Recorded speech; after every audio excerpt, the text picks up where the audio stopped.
ମହାନ, ଯାହାକୁ ବଦଳାଇ ତ ହେବ କିନ୍ତୁ କେବେ ଭାଙ୍ଗି ହେବ ନାହିଁ।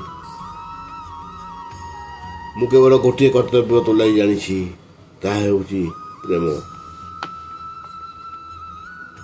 ତୁମେ ସମସ୍ତ ଫୁଲକୁ ତୋଳିପାର, ହେଲେ ବସନ୍ତର ଆଗମନକୁ ଅଟକାଇ ପାରିବ ନାହିଁ।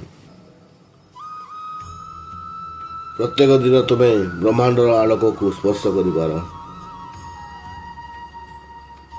ଲୋକମାନଙ୍କ ଭଲ ପାଇବାକୁ ଅନୁଭବ କରିବା ଉଚିତ। ଜୀବନର ସମସ୍ତ ପଥ ତୁମ ଲକ୍ଷ୍ୟର ନେତୃତ୍ୱ ନେବା ଉଚିତ। ହସ ଧ୍ୱନି ତୁମ ଆତ୍ମାର ଶବ୍ଦ ସମୂହ।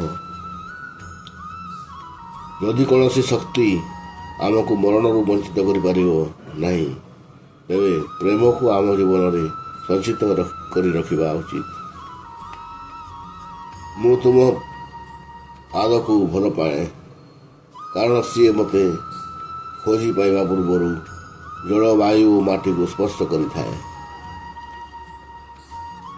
ତୁମେ ପ୍ରତି ମୁହୂର୍ତ୍ତରେ ଯାହା ଅନୁଭବ କର ନା କାହିଁକି, ସଦାବେଳେ ପ୍ରସ୍ତୁତ ହୋଇ ପ୍ରଦର୍ଶନ କରିବା ଉଚିତ। ଅଭିଳାଷ ଓ କାର୍ଯ୍ୟ ପ୍ରକ୍ରିୟା ମଧ୍ୟରେ ସବୁବେଳେ ଏକ ବ୍ୟବଧାନ ରହିଥାଏ। ସର୍ବଦା ତୁମେ କ'ଣ ଚାହୁଁଛ ତାହା ତୁମେ ଜାଣି ରଖିବା ଉଚିତ।